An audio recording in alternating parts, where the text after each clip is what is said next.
Hello guys, we will react to this Asmongold video. It seems very interesting.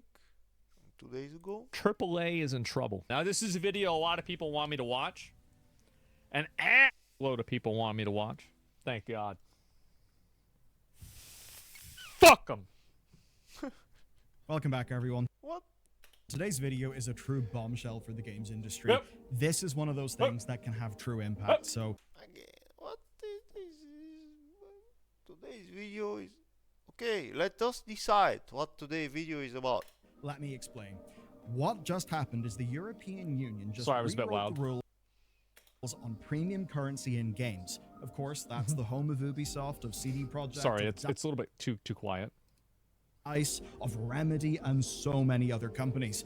And make no mistake, the new rules that they have just laid out could... With this section, the CPC network emphasized the need of video games and their commercial practices to be adapted to children and to not exploit their vulnerabilities.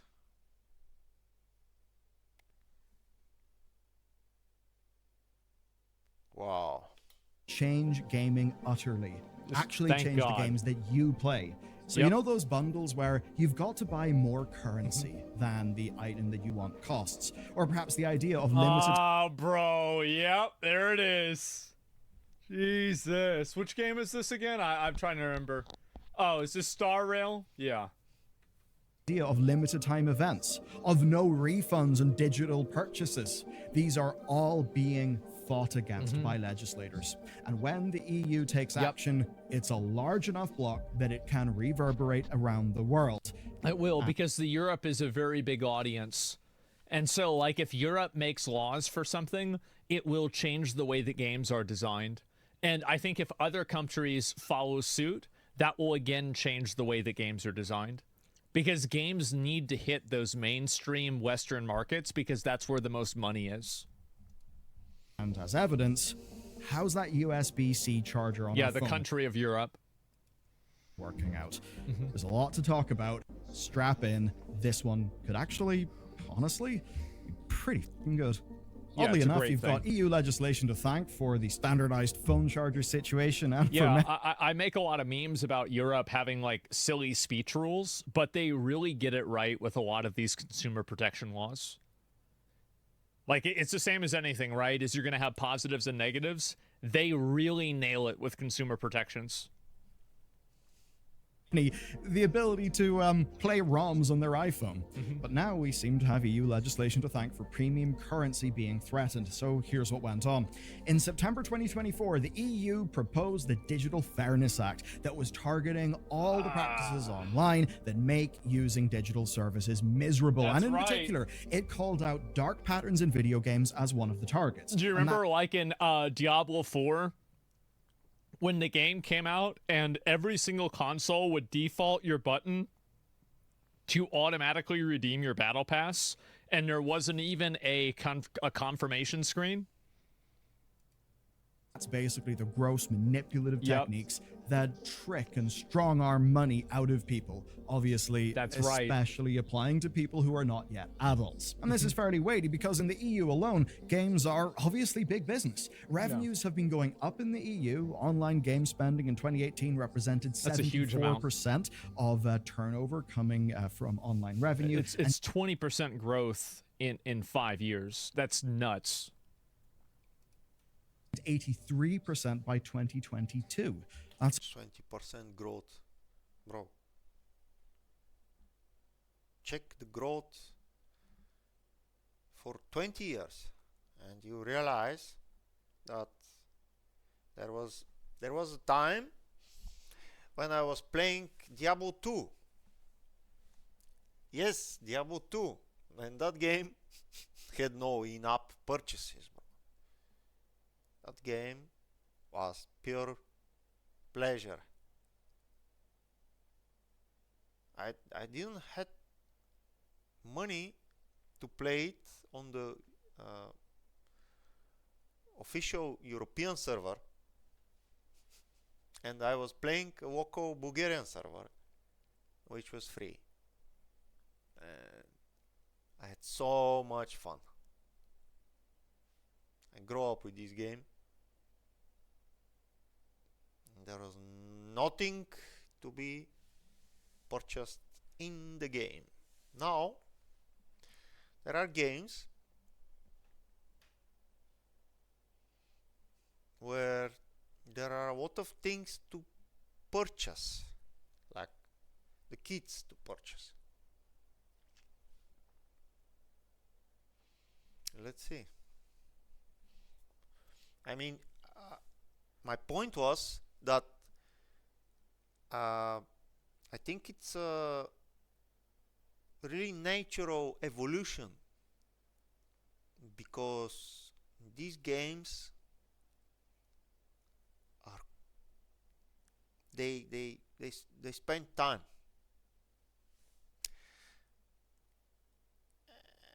and the players are enjoying that time. And yeah, you should pay when you get a good time, when you enjoy. Does the world? No, like, and yeah, the pressure, it depends. But do you know what? I was using Sublime Text Redactor. I installed it 10 years ago. I was using it, and guess what? On every save, clicking save on a file, it reminds you that you're on the free version. No, okay, it's not on every save, like a random 20% chance to remind you. That's a pressure.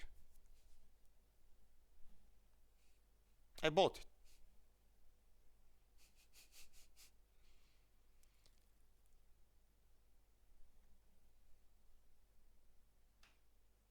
Let's see what the video is doing. It's all of those fun, Insane. dark patterns actually Dark patterns.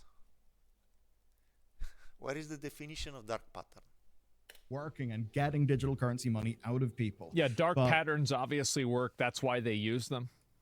those dark patterns target the most vulnerable people the most. And there's no one more Farming vulnerable in the retards. eyes of the law than children. Children who spend an average of €31 a month on online games, according to data from Video Games Europe. 31 euro.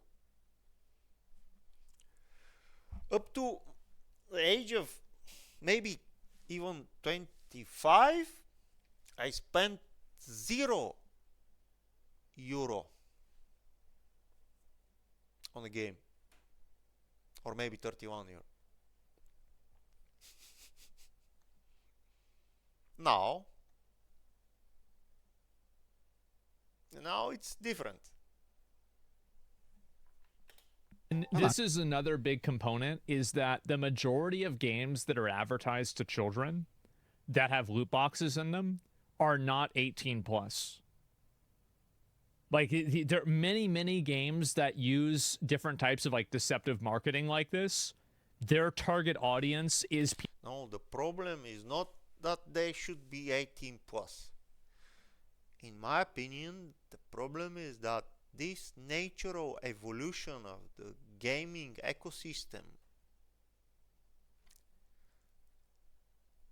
to a more valuable, like currency, money, real money valuable exchange for the good time you have with the game is much ahead of the evolution that the game needs to have, considering the age of the player. I mean, it's quite normal if the player is having a good time to pay, and it's quite normal to be a strategy to get more money and funding for the game. There are quite a few astonishing strategies for monetizing games, and many of them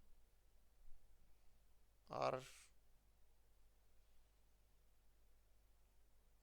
well accepted by the majority of the players.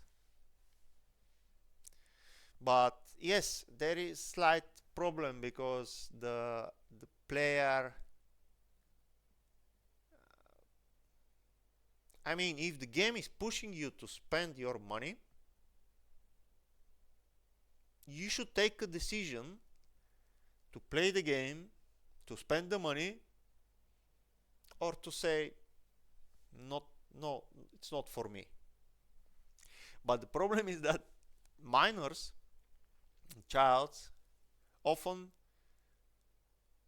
are not so good because they don't have experience take the decisions. So that's why there is certain problem. How you can explain to a kid that there were times where there were no in-app purchases? There is no, not only there were no games where you need to pay to win, but they were games and where there is like zero in-app purchases. Now, rarely you can find such a game. If you can admit, everybody, it's evolving, it's adapting. I mean, every company, it's evolving, adapting. One better, other worse. And yeah, let's hear the video. People who are underage. It's actually went down from 2023. I guess that's good. Everyone's feeling a little bit of the economic pinch, but it's not stopped the EU from taking action to protect kids, basically, from predatory premium currency models. And in situations like this, there's often a great offender, right, that is held up as a great offender. Yes, exactly. I think this is pretty good accuracy. And again, the big problem also is that like a lot of kids don't really understand the abstraction of like numbers and like different values. So like, for example, like you can understand abstraction of numbers. They don't understand the abstraction of money, bro. Simply said, they don't understand money. And on the age they shouldn't be bothered with money, you know. Okay. You should not bother an 8 years old money, you know. It should just play with the butterflies, you know. Not like the big pink butterfly to cost $5. I spend $100 and I get, you know, this many pulls on average. Well, kids, it's harder for them to abstract that because they're literally not even high enough level to do that yet, right? Like you have to be like level 12 or level 15, and some of them are level 7. So I think the abstraction needs to be offloaded to the parent level. So the parent needs to decide which game the kid can play, but the kid should not be exposed to the payments, to the mechanics of buying and selling. And I mean, the parent should be behind the scenes somehow, and I guess it's quite easy as a product to participate in the gameplay. So what this means: so if the parent decides to spend money, it can invest whatever amount of money, or a regular monthly dose of money to boost the experience of the kid on this game. And I think this should be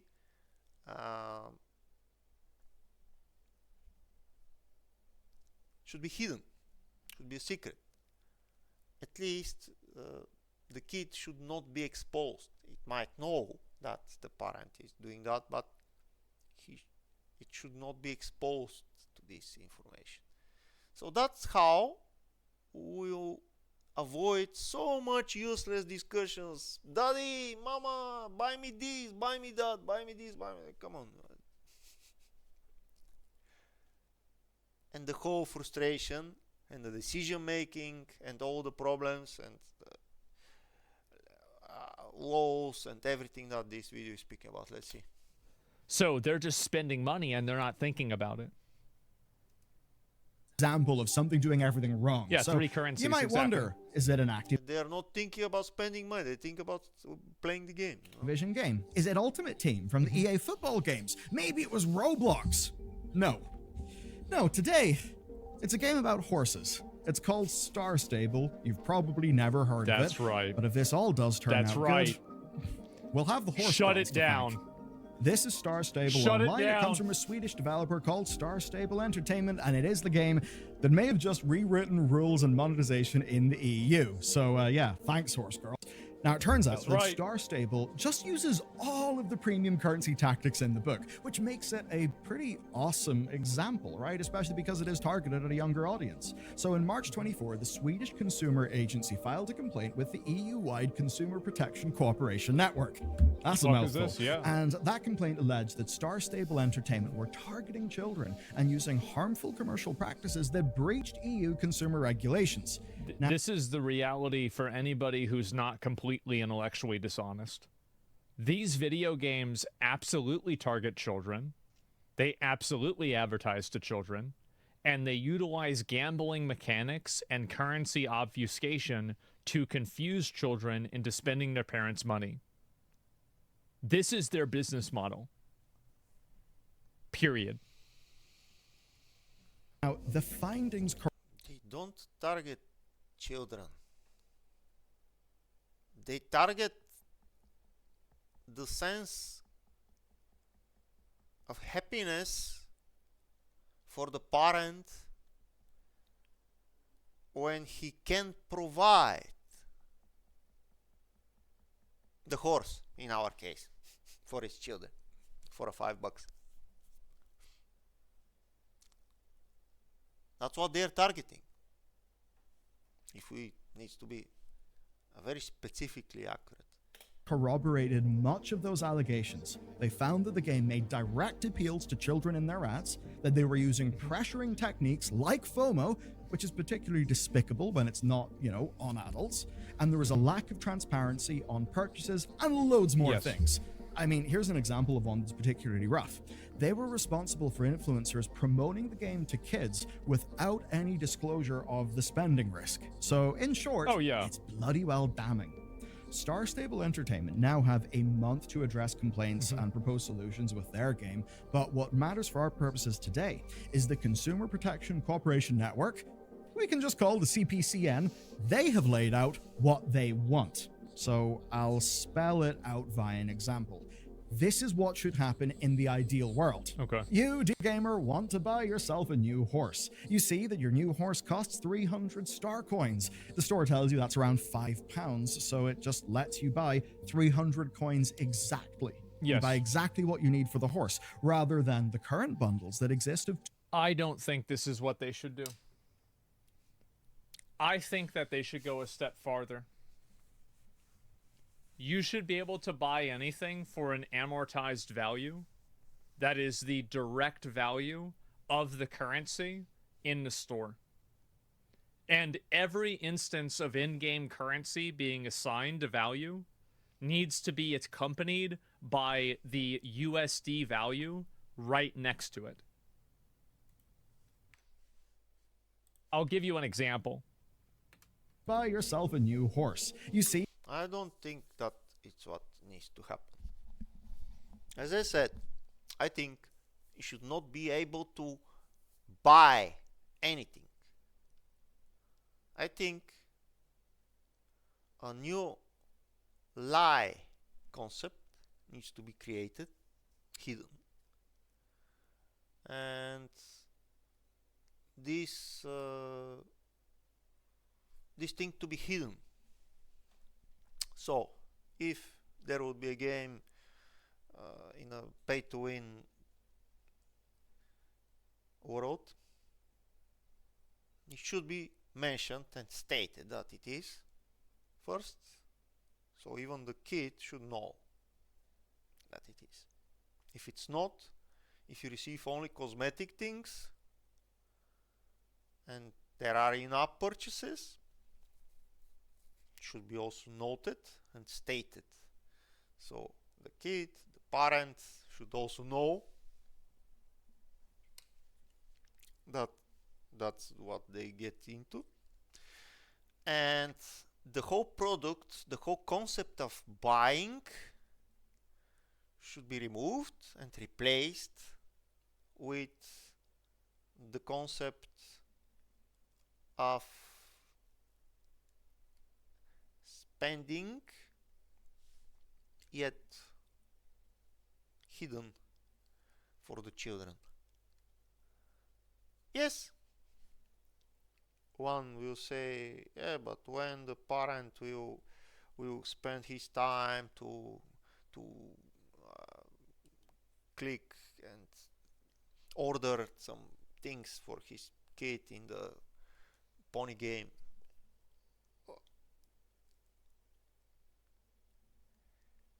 If the parent wants to rise the level of the experience for the kid, let's say the new horse will rise it, or the new cosmetic will rise it, it can do so.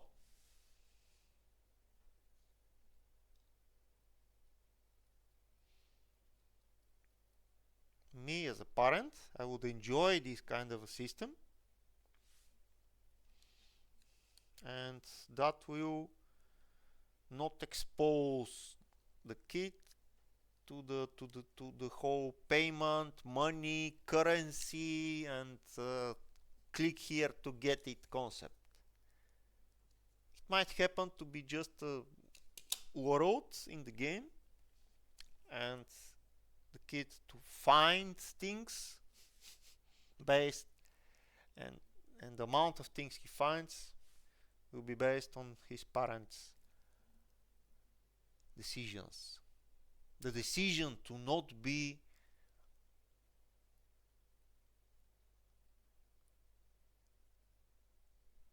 abusively enforced on kid's mind, because kid doesn't understand $5, but he or she understands. Daddy, please buy me this.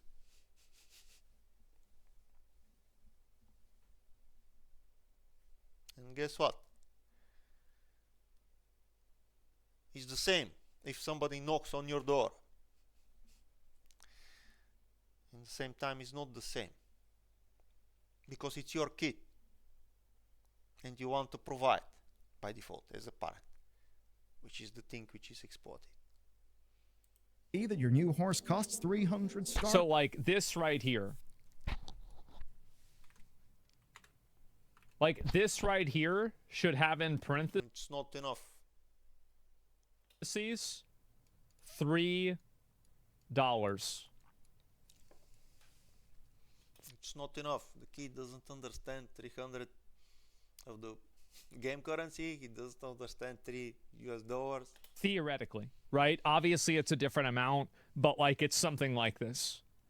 Every single instance of this being shown on the screen needs to be accompanied with a direct dollar value or local currency value conversion that is easy to understand and is an alternative purchasing method.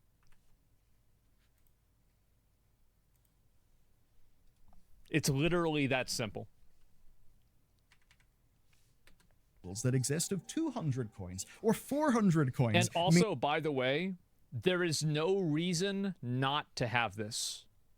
The only argumentation not to have this is just so they can confuse the player.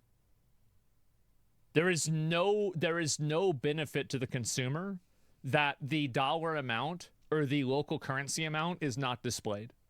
And I think that's a very, very important component. Is that get rid of fake currencies? I don't mind the fake currencies.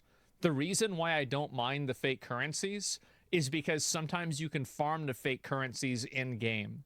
So it's okay to have the fake currencies, but they have to be assigned a value at all purchase points. I thought about this a lot, and I think that that's the best way to approach it. Meaning that you always have to buy with some wastage, Yeah. which just ends up giving the company more money. So in short, no obfuscation bullshit, no weird tactics. Yes. And worst of all for these companies, this will have them. Yeah, when these guys said no weird tactics, I can accompany my idea of having a product behind the scenes for making the experience better. There can be dashboards, reports, what exactly. For example, you say to the horse game, dear horse game, I want to spend like $20 US this month for my kid, and then the game can report you in the end of the month how your money gets spent, what the kid receives.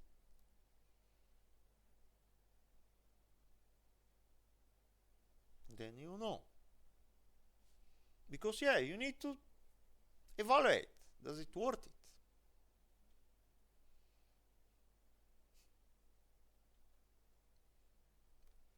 If the kid receives a green horse, which is very good, and he or she was happy like 3 days after,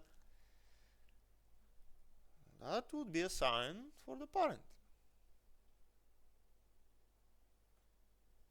for the next month regular payment, you know. Bloody well shaking.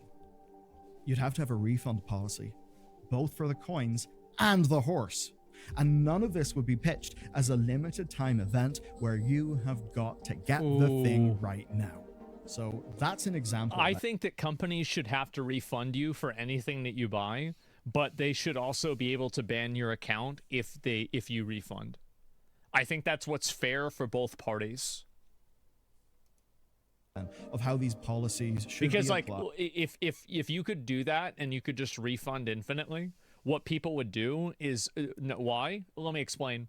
So what people would do is they would buy a like $100 pack, and then they would do gotcha pulls with it, and then if they don't get the item, they are going to refund the pack and then lose those items and then do the entire transaction over again.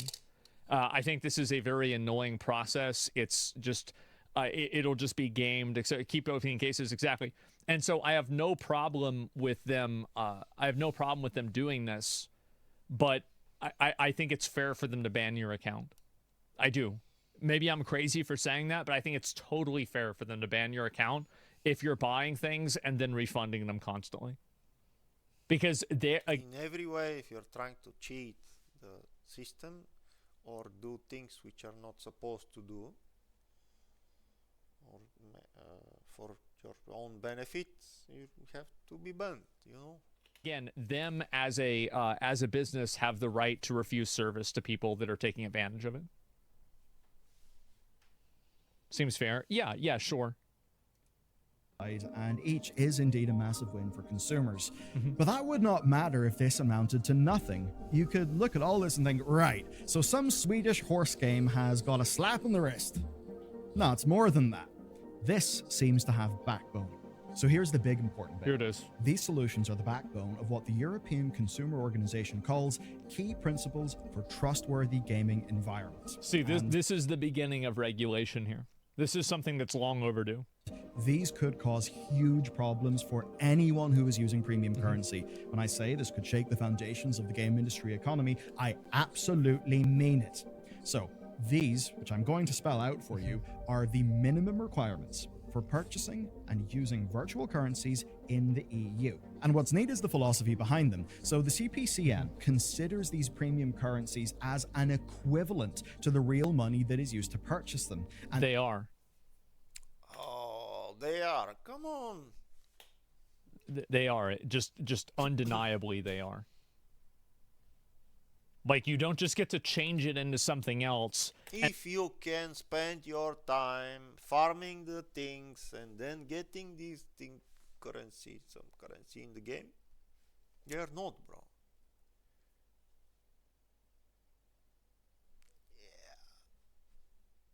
Can you return it back? Like, can you farm the things? Can the 5 years old go there and farm some currency in the game and then go back and convert it to US dollars? In which game? They are not. They're not convertible. There's only one way. That way to the game. And then say, oh, it's not real money. If you're spending real money to buy something in order to buy something else, because that's the only way to do it, this is functioning as real money. It's You know what happened with the real money auction house in Diablo? You know what happened. You know what happened with gold in WoW. honest to say otherwise. That for them means that they are just as worthy of legal scrutiny. So you can Yes. see how that is, in a way, a mindset shift that paves the way for actually treating these as they are. So just think about the last game. The thing is that the paves the way should not limit the evolution of these things. I mean, it should be just more fair. Like, yeah, sure, I agree. It's not fair to farm the love of a parent to its child and as I said, the sense of happiness that you can actually provide some things to a child, but it's not fair to farm these things via the child, because obviously the child is playing the game, and obviously if you present on the child's screen a thing that needs money to be taken, he or she will want it.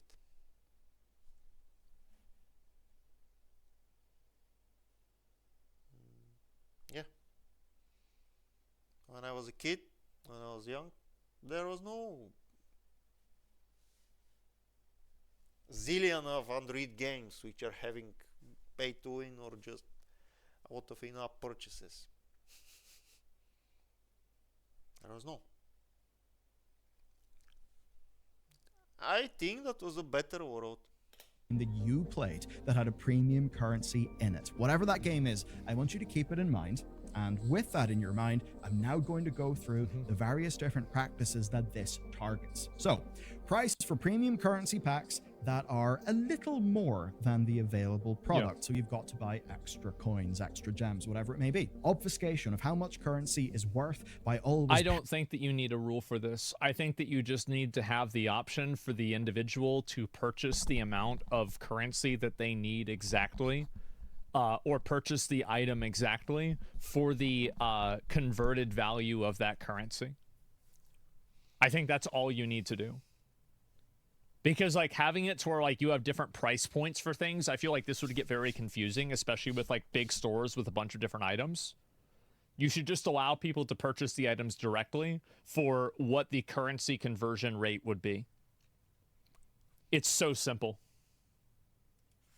Pairing currency. Yeah. If there is currency,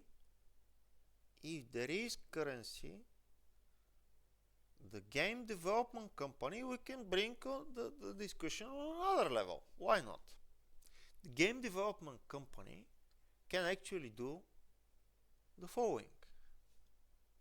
Risk by exposing a stable conversion rate for the currency. So, what this means, if there would be a currency and we wanna let the kid know that there is a currency, let there be a conversion rate. For example, if you farm the game 1 week, you will get some items, and that obviously via experience it will be known, and these items or things you can actually sell them for the local game currency and earn some US bucks or cents. But if the game has problems or exploits or things,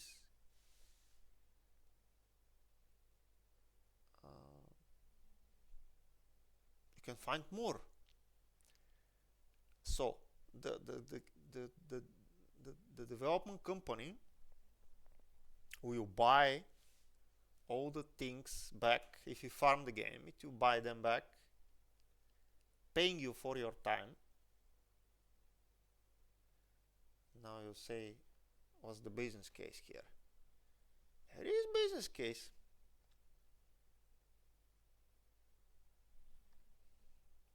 Not everyone will play to get money. Some guys will play to spend their money, and it might happen to be a very interesting concept. But the development company needs to put a constant rate. For example, what if Blizzard was buying all that World of Warcraft gold on a certain price? What would it happen? Or what if the Diablo the Blizzard was buying all the items you can farm in Diablo on a real money auction house?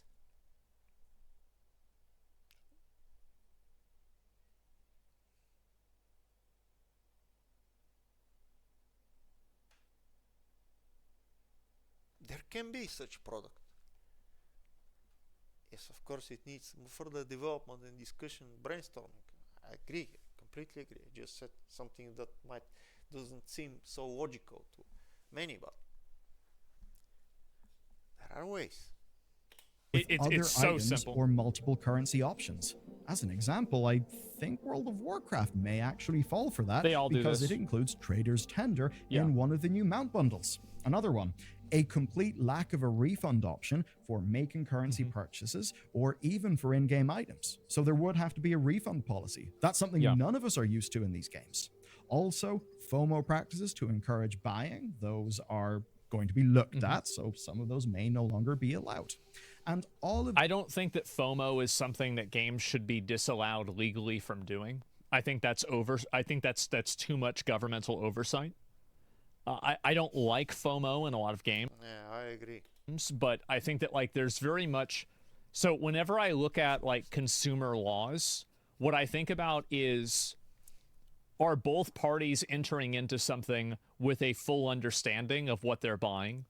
And is the thing that they're buying, is it being misrepresented or misunderstood intentionally? And I think FOMO, having a limited time offer, this is something that's as old as time. And so if you abstract the idea of limited time offers or FOMO and FOMO is bad, I think that you paint with such a broad brush, the painting effectively becomes irrelevant. So what I think is more important to do is to make sure that when a person is buying something, they have complete understanding of what they're spending their money on. And that's the most important thing. And they're not encouraged to or tricked into buying something that they don't actually need. FOMO is abusing people with mental problems. No need to limit availability of virtual items. Fuck FOMO, ban that shit. Sure, you can say something like that, but you think about like, fuck FOMO, ban it. So would every banner for Genshin Impact have to be up all of the time constantly?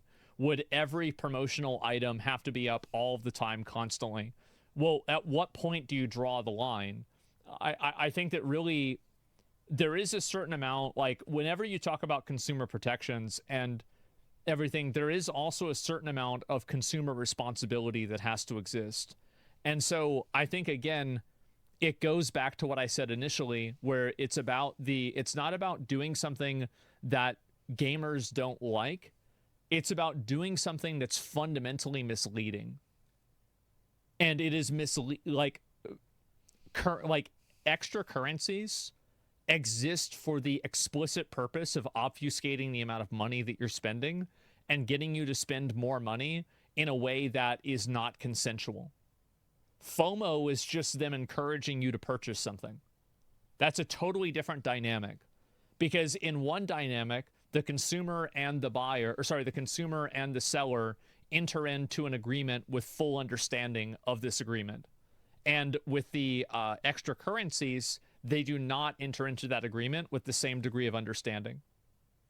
Hopefully you guys can see what the difference there is. These practices are now something that the EU can hold against developers and publishers, even more so if the parental controls of said game are not up to scratch. So it's less a case of me saying, can you think of any game that falls into those categories? And it's more me saying, can you think of a game that doesn't fall into those criteria? There it is. It's fairly humongous, which might...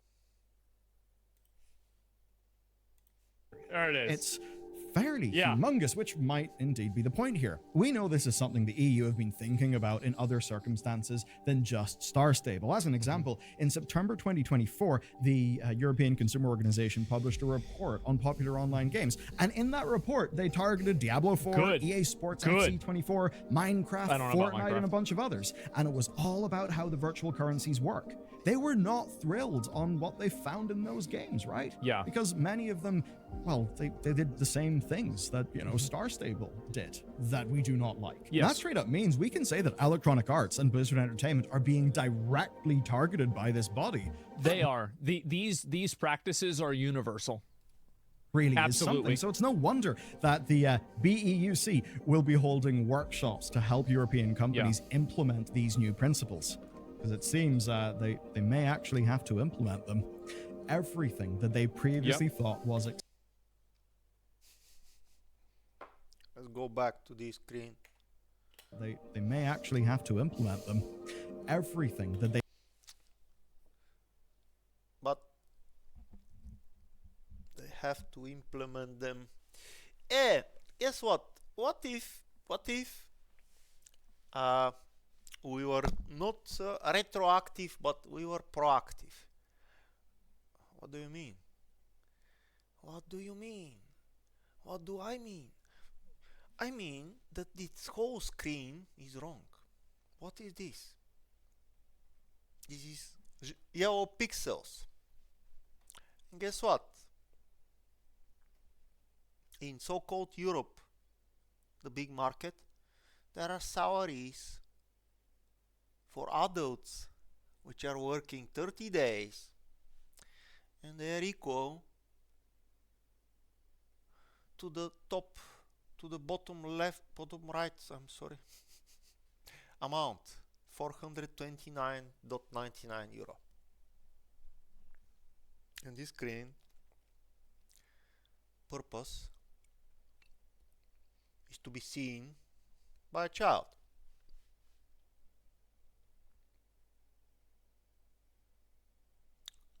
I'm sorry, but that's wrong, and this should have been prevented in the first place. There is nobody on this planet that could not imagine that this would have happened. Like this screen. Bunch of pixels that you buy them for money. I'm just saying that I would be very happy if we were doing this proactively.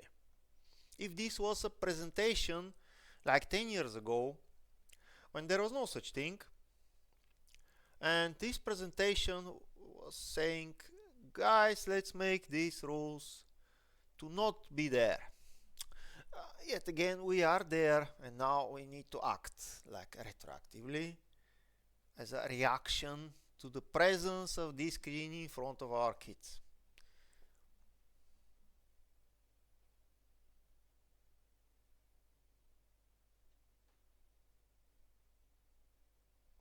And it's simply because they don't understand money.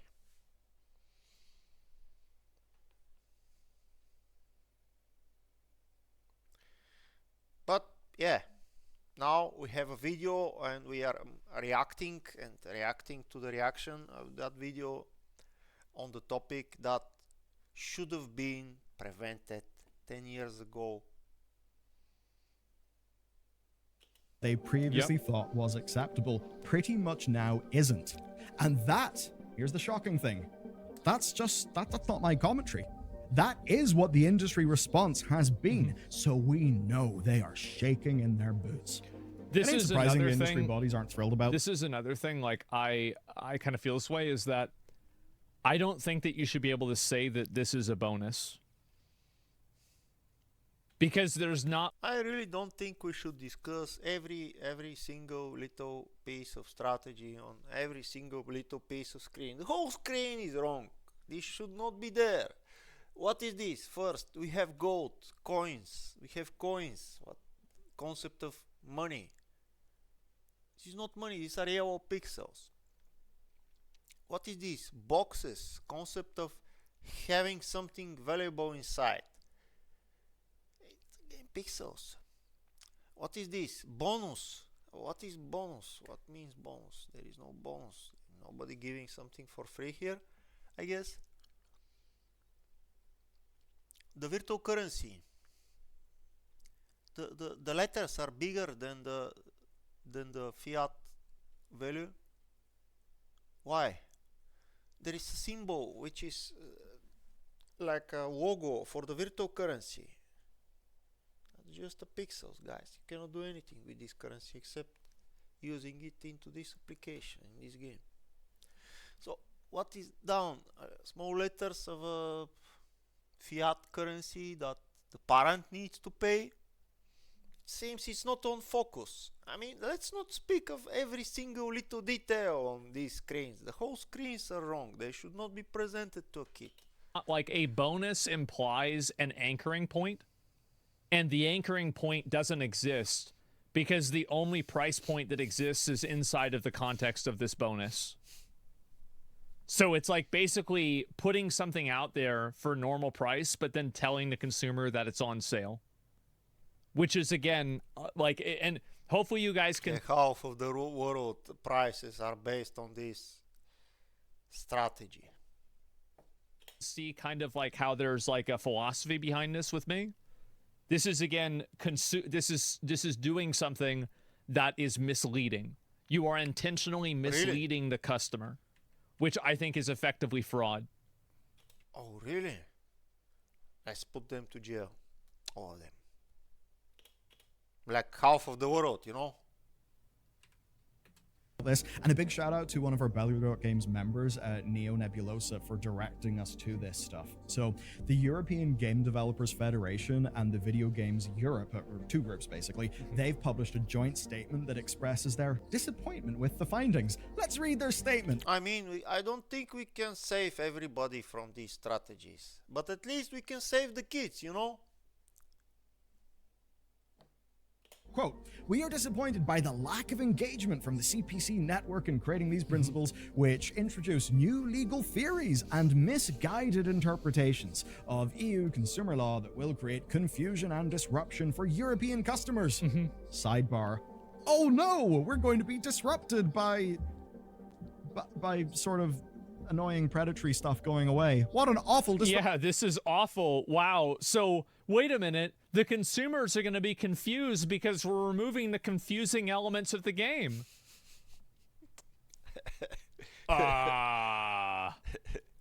Disruption. Back to the statement. It will also present a challenge to the industry's future growth and could even deprive millions of consumers access to their favorite games. Now that last bit is No, it won't. If your game is not financially viable without you taking advantage of and misleading customers, then you don't have a financially viable product. It's that simple.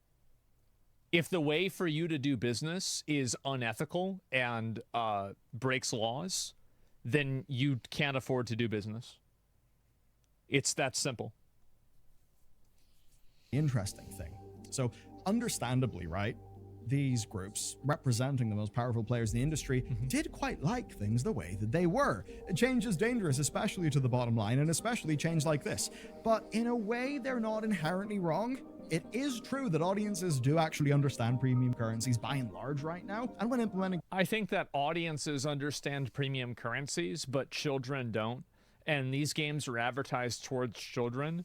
And if every single audience understood premium currencies, you wouldn't see as much obfuscation and how many... Because, like, if there is... So think about this logically, right? If audiences understood premium currencies to a degree that it was not an effective tool of obfuscation, the companies would no longer have any premium currencies because the extra effort in designing and programming values for them wouldn't be worth it because they wouldn't make any extra money.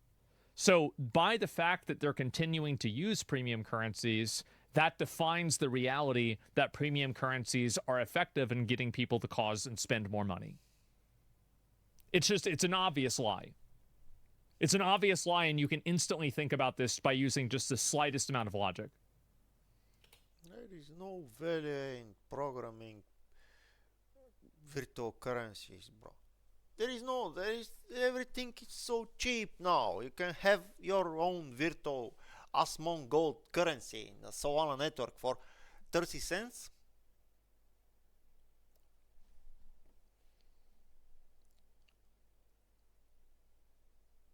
What do you mean? The virtual currency concept is because of the amounts. I mean, it's programmed to be local, and it's programmed to have different amounts. The horse costs 3 coins, but for euro you can buy 10 coins. So you want 1 horse, but you spend 10 euro, you know. So there is no cost. And what do you mean virtual currency understanding? There is nothing to understand in a thing which is not widespread. It's not decentralized. It's not. It's virtual, controlled by the company, and it's part of the game.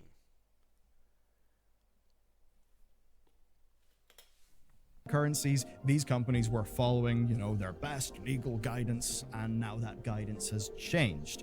I guess just like how so many phones had like a bespoke charging cable until the rules just changed in the middle of the game.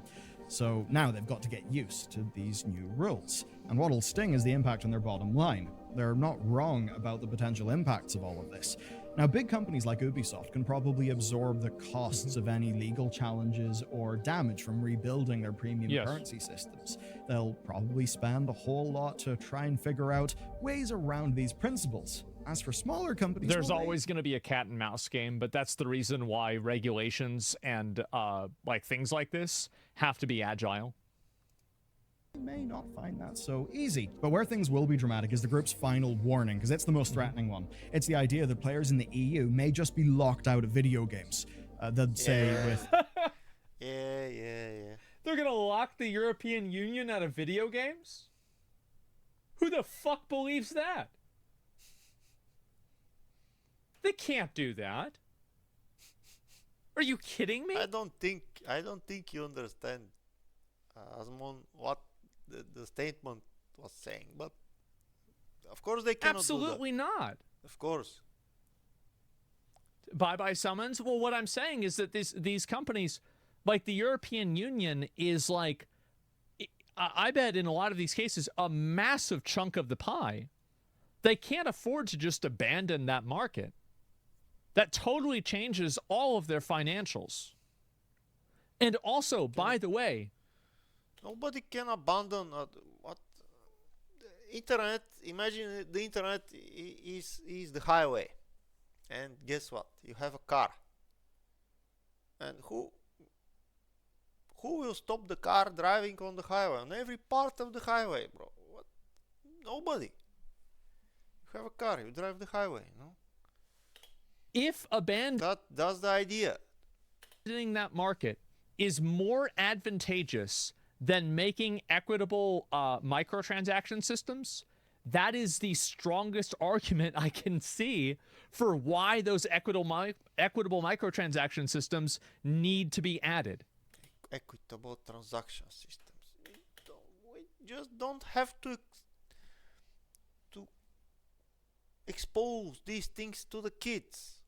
If you can literally abandon the EU because now you have to play fair, maybe there's a big problem with the way that you were playing. A game like Overwatch, right? That they would simply choose to geo-restrict access to the game rather than change their monetization model or to just continue the game as normal and risk EU lawsuits. It could just be they look at the EU and think, you know what, we make enough from the States and other countries, we really don't need them. That being said, the EU population is kind of huge. Overall GDP is obviously... And also, the EU is one of the highest GDP areas in the world, with the highest amount of like disposable income. So like, for example, there are a lot of South American people that spend a lot of time playing these like free-to-play games, but they don't spend a lot of money because, you know, unfortunately, a lot of the countries they live in just don't have that much money in them. But Europe, China, and America, and Korea, and a handful of other ones, that's where the money is. That's where you really get the players that are spending $100 a month, right? So like you can't just trade, like you can't go from like 400 million Europeans to 400 million South Americans and maintain the same profit margins. Saudi Arabia, yeah, exactly. Like I wonder. Okay, so let's think about Dubai, and let's think about Zimbabwe.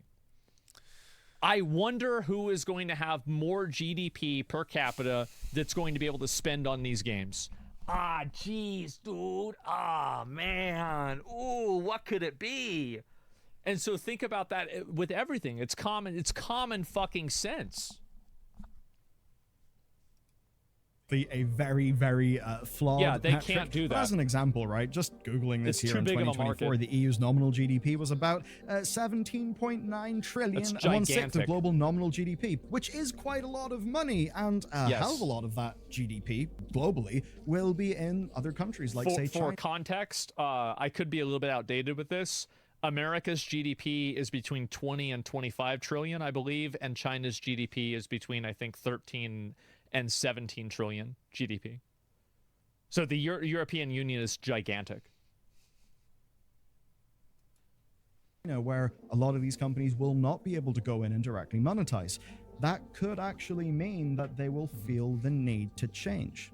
And in a way, there are two wolves inside me who are fighting, right? Close to I 30, suppose yeah. one of them US is really the big. pragmatic wolf. The other one is the almost like the last vestiges of some sort of libertarian idealism that says, let the market decide. If the gamers... I have no problem with letting the market decide, but the whole issue with a free market is that a free market implies that everybody is entering into it with equal consent and equal knowledge and equal understanding. The big problem is that a lot of these companies exist inside of the context of marketing to children and marketing to demographics that are not able to do that by the nature of the category they are, mainly children. So like I think that the free market idea, the like whole libertarian concept of that immediately falls apart. do because not like If it's a free market, yeah. The thing is that what the kids and the childs are actually lacking is experience. And guess what? They earn that experience very quickly. Imagine a kid which is installing an Android game, and the Android game is like a pay-to-win, horrible place to spend time. And that game is like, after 1 week and $50 spent by the kid, he or she will have the impression that, yeah, these guys want money, and her or his parents will help having the right impression. But on the next install of the game,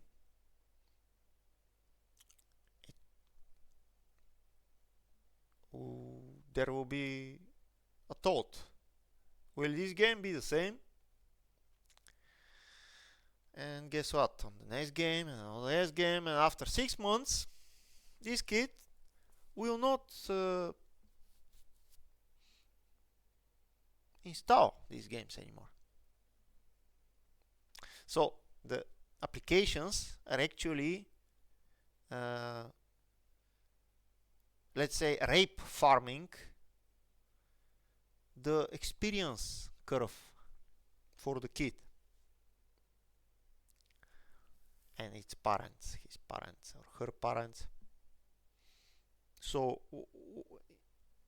aren't there any kind of more stable strategies than rape farming? Why we don't have in these platforms, in Android, in Apple, why we don't have statistics? How many, why when we install the thing, why we don't have a statistics visible? How many guys abandon this application this week or today or this month or this year? How many guys did install, and after how much time they did abandon it?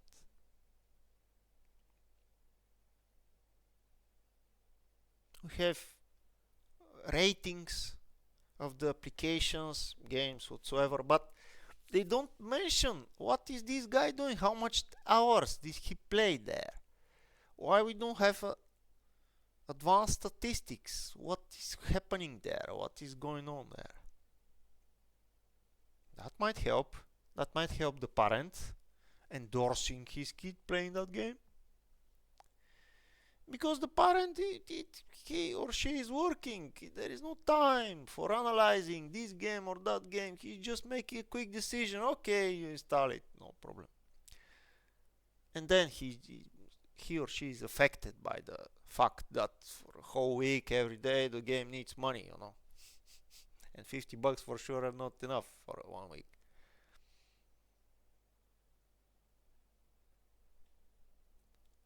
How to try to prevent this rape market farming some weakness in the consumer?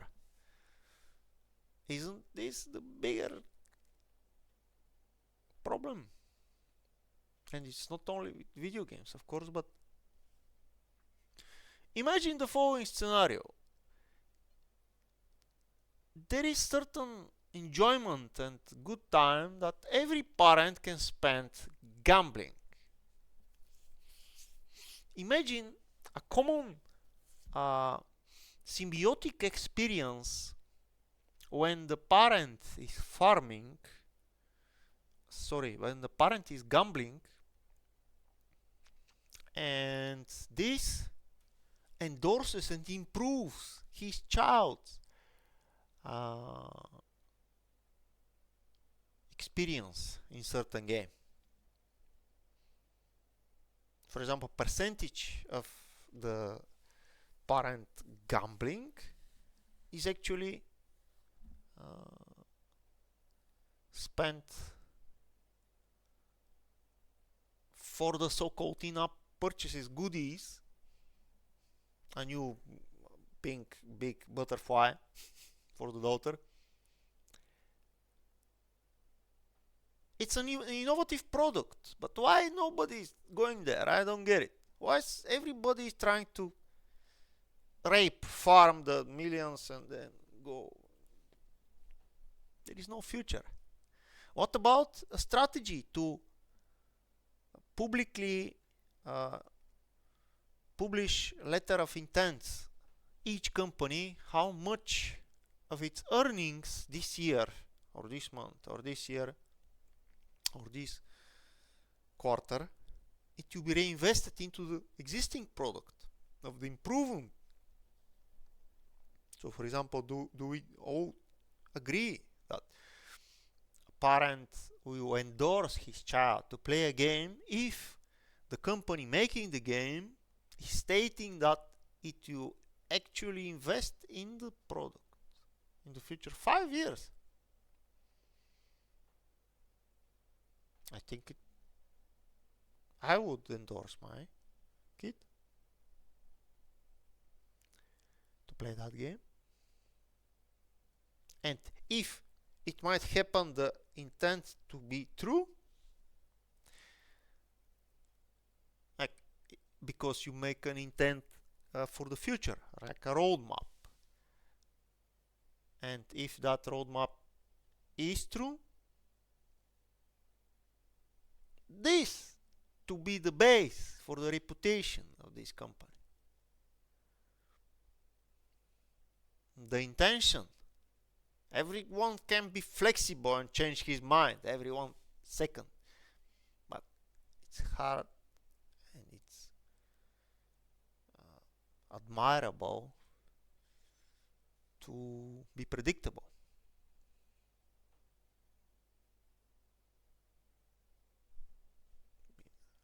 Again, and the reason why is that, like, I used to be a libertarian. I wouldn't really say that I am now, but there's a lot of values that they have that I also agree with. But there's like the entire idea of like the consent and the non-aggression principle. This is something that is primary and this is the highest regard and the most important thing. So if you're violating or not respecting consent, that is something that overrules any sort of free market ideology. Like the bad practices, the gamers shall not partake in them, and the market will solve the problem. And I wish that was true. Libertarian is code word for homosexual? Is that true, guys?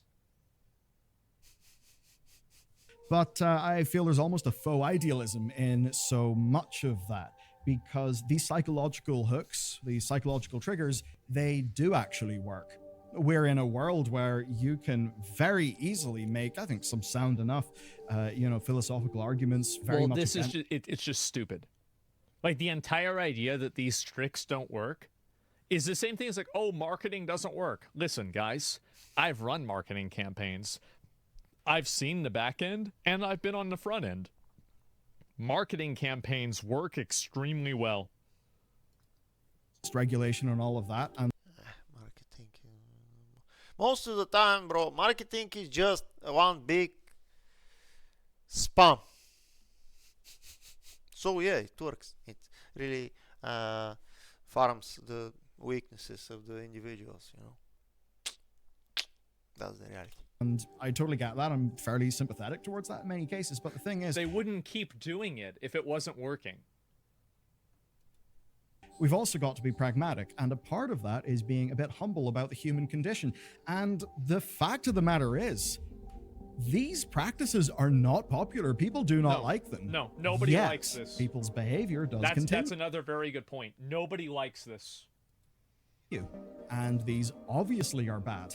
And as people who enjoy video games, we see that as these types of practices derive more and more revenue, they then become what the companies focus on. And that is worse for the actual video games. It is. It definitely lowers the quality of the product. While I think that a company has the autonomy to decide to make a worse quality product, it's undeniable that stores become a metaphor of the tail wagging the dog, where whenever the store is put into the game, it becomes the primary decision-making factor of how the game is designed after that, because everything is built around making sure that people go back to the store. Because I suppose in a way, how much of game industry revenue comes essentially from psychological manipulation and these various business strategies? At least 10%, because the moment that you couldn't use psychological manipulation and the practice of doing so was put at risk in China, Tencent lost 10% of its value overnight, and they had to resend it because it was so cataclysmic for the electronics industry.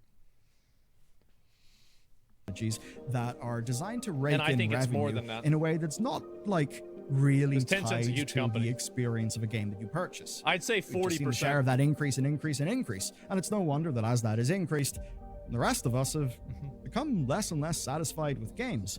So in a way, if this does hurt the revenue of a bunch of companies and unfortunately leads to a bunch of job losses because these types of practices... If your job exists inside of the context of taking advantage of people and manipulating them out of their money in a way that they didn't consent to, you don't deserve to have a job. Ah man, half of the world needs to not have a job now. Are you real? Are no longer viable. Too bad. Good riddance. Rip Bozo. That's Good right. riddance, absolutely. Let the Fuck companies 'em. fail, That's let right. those jobs go down. How we That's run right. things should be a dialogue between the private and public sectors. And Absolutely. in a case like this, I think it's an example of the public sector, right? The people essentially saying, we actually do not like this practice. We don't want this to be the rules of the game. Yeah. We want the rules of the game to change, to be more robust. And Also, like, we really need to get ahead of the curve on this with automobiles. Because as everything becomes computer in automobiles, you're seeing certain subscription services that are withheld from cars. And I find this to be like an incredibly dangerous precedent to set. And I'm very, very concerned about this. yeah, BMW heated the market seats. will, Yeah. once it adapts to that, find a solution. And if the new rule set is a better rule set, then that should be a net good. But of course, none of this will matter if there's no enforcement. That's right. Enforcement, because one country That's making right. a digital consumer policy often will find difficulty in enforcing it because you're just one little guy, Mr. Belgium, right? That's why even though Belgium Yeah, has banned Belgium and the Netherlands both have rules against this.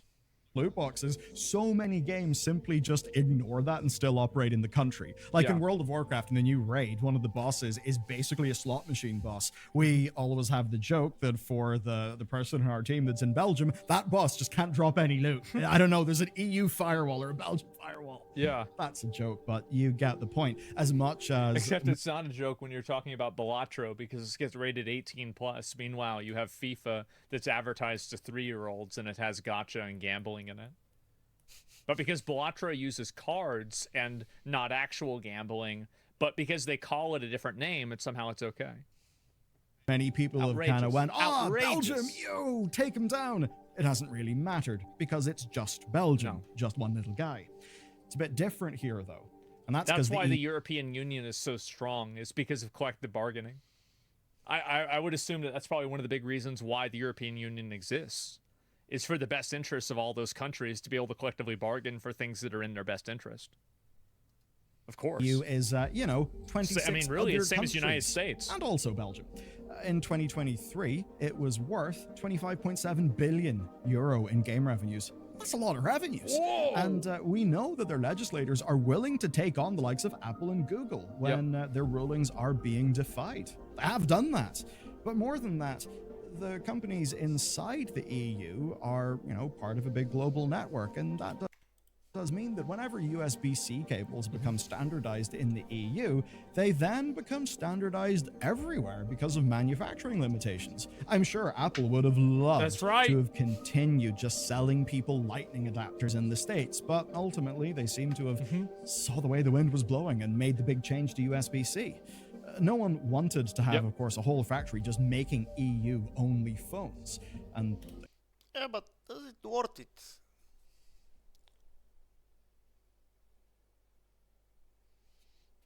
The rape farming possibilities, does it worth it?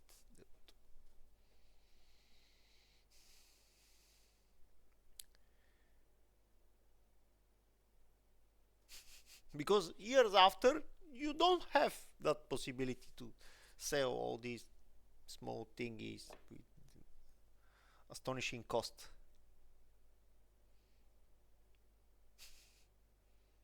So it's the same in gaming.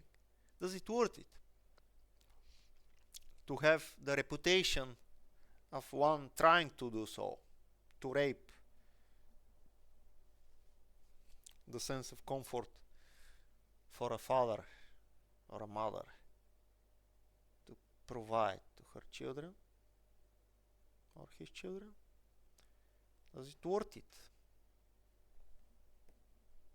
again, thinking about the impact that would have had on the, the whole ecosystem of manufacturing partners, blah, blah, blah. Well, so, whenever you have a manufacturing line for anything, you have a combination of fixed costs versus variable cost. And a factory that's only producing something that you can only sell to a small amount of people, that fixed cost will create a situation where you won't be able to make that money back at a ratio that exceeds the amortization and the devaluation of the products used to manufacture the products. So, like, for example, like the machines, the stamps, the printers, the assembly line, all of that. So if you create a small enough target audience, you effectively destroy the economics of certain types of products. No. And by the way, guys, everybody understands this. I know you might not understand it in an economic concept, but I guarantee you've played video games. Like, we played Schedule 1. Schedule 1 operates under the same premise as well. This is a very easy to understand premise.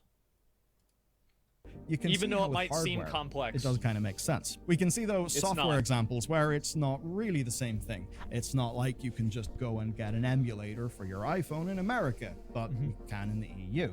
So the question then is, will developers want to risk losing a large slice of that EU-derived money? Or will they simply have to ship a cut-down and less exploitative version of their in-game monetization to European countries? If so, it puts them in a fun little dilemma where the American gamer may get a transparently worse deal than, say, the European gamer.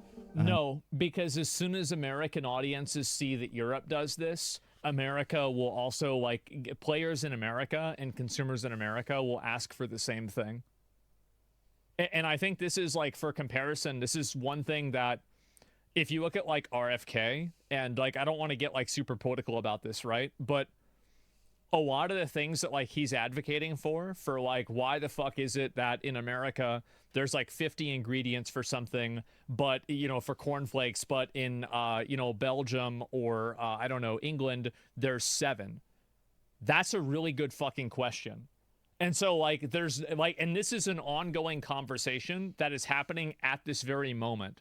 So, like, we joke around about Europe having, like, you guys have, like, weird speech laws, right? But you guys really nail it with these consumer protection laws. And, like, hey, I think we should steal them. Like, we should 100%. Like, Europe is by far. What do you mean steal them, bro? What do you mean steal them?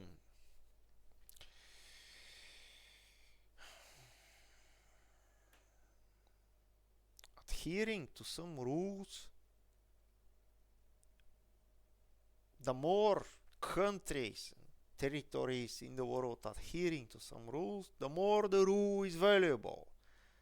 The less exceptions. And what do you mean choices? Make the rule. Let the things evolve. It will not the market decide. The evolution will decide. Will it be 2 products like what I'm speaking now? Or maybe some innovative products with AI, or maybe some other things. Like, let the evolution decide. It will not be the market, because the market means the money, and not always the money are the smartest decisions. And guess what? I think the evolution means the smartest decisions for its time. Or in a way. So it's not smart to like lose money, you know. Way better on consumer protections. And then you can say, well, compare your store to mine. My one is a bit more respectful. Yeah, thank you. Doesn't have as much FOMO. Doesn't have as many tricksy bundles and things that basically feel like a scam. And that'll be a bad look. Yeah. That's the dilemma that these companies face. And in a way, it's all thanks to a game about horses. So, hero of the day, got him. Horse girls. I guess that's a thing. Okay. 'em. Tell you what, though, if you want another story, another big, grand, juicy story, check out this one. It also hits the EU, but it also hits corporate melodrama, Very nice video. which is honestly some of my favorite. Oh boy, another Ubisoft Dead video. I like the sound of that. We'll watch that tomorrow. And yeah, I'll probably have to look at that. And so anyway, I don't like consumer protections. If the consumer is too dumb, they deserve to lose. Just my opinion. I know it's not popular. I think that you make a great point that consumers should be a consumer being stupid is one thing, but a consumer being lied to is something else. And so anyway, Bro, the consumer being unexperienced is a completely different thing. They are farming the experience curve of the consumer and its parents. It's obvious, but that's a completely separate thing. and I want to go ahead and let me see if I can find like your message, and let's explore this thinking. So like if a company charges you $100, for example, and then they give you $50 worth of the product, do you think that you should have any recourse for that? Like you spent $100, you expected to get $100 worth of stuff, you're actually only getting 50. By the way, massive W, Bellior video, huge fucking supporter. Yes. I love this guy, obviously. I've watched his videos for, I think, what is it, fucking 10 years now since WoW. So make sure to give the video a like. I love his new Yes. videos. I think he covers a lot of topics I totally fucking agree with, right? And so, yeah, make sure to give it a like, give him a sub and everything. Yeah, Yes. I completely fucking agree with what he's saying here. So let me read what it fair. Yeah, exactly, right? And so like consumer protections, like this is the problem, is that consumer protections, everybody agrees with consumer protections. Like for example, if you buy a phone and then the phone blows up, somebody has to be accountable for that, right? Like everything. Yeah, this is the American way of thinking. If you buy a phone and somebody needs to be, maybe it's your fault, Maybe you didn't maintain the battery well. Did you read the manual? How much time is the exploitation time for the battery of the phone? It really depends. Like again, people that don't like regulation, that are complaining about it on the internet, are like people that are fish complaining about water. Your keyboard is regulated. Your mouse is regulated. The monitor that you're looking at is regulated. The PC that you're using is regulated. The internet itself is regulated. Okay, now I don't agree. What do you mean the internet itself is regulated? Do you know how many things are fucked because the internet itself is not regulated? It's a global network. It's not regulated. By who? It's regulated by what? By who? You can encrypt data. You can use it. You can transfer data. It's regulated by who? You can lie. You can behave in a very bad way. You can distribute whatever you want. You can sell. You can just use the cable in whatever, or the Wi-Fi, of course, in the way that you want. Nobody's regulating that. That's just not true. So, please. Part of the evolution of gaming is because the internet is not regulated. Because if it was, there wouldn't be a gaming boom. There wouldn't be every kid now play games, I believe so. You know why it's not regulated? Because you cannot regulate it too much. You can monitor it. You can sniff for certain amounts of data, kinds of data. You can, but you cannot regulate it. Like it's regulated how you drive on the street, But that's enforceable. You cannot enforce a regulation in internet because there is no such technology. The ISP that is giving you internet is regulated. The ISP that is giving you internet might be obliged to give your traffic to the government of the country, but you cannot say that it's regulated. I mean, the ISP can have obligation to monitor your traffic and to send it in a way, but you can encrypt it. So you effectively make the traffic a useless piece of data. Everything about this is regulated, like down, like the cord that you have the internet go through is regulated. So yeah, 2-year warranty by law. I guess he doesn't understand the technology behind the internet. That's why he's speaking these things. Yeah, exactly, right? And so everything is, yeah, you're sitting in a chair that's regulated. Everything is. And so standardized, it's not regulated. There is a difference between standard and regulation. So to be against this is, I think, very, very short-sighted. I think this is absolutely a good thing, and I'm really happy to see the EU taking some accountability for it. I'm very happy to see it. And hopefully we can do the same thing. We can follow their lead. And I'm glad to see the Europe doing it as fast as possible. Yeah, it was a very nice video. Yeah, I don't know, Europe will do as fast as possible, but there should be someone to kind of foresee what would be the future. That would be the best. What would be the future? And okay, gaming is here. What about AI? We are trying to foresee what would be the future. Let us really see it, because that would I think that would help.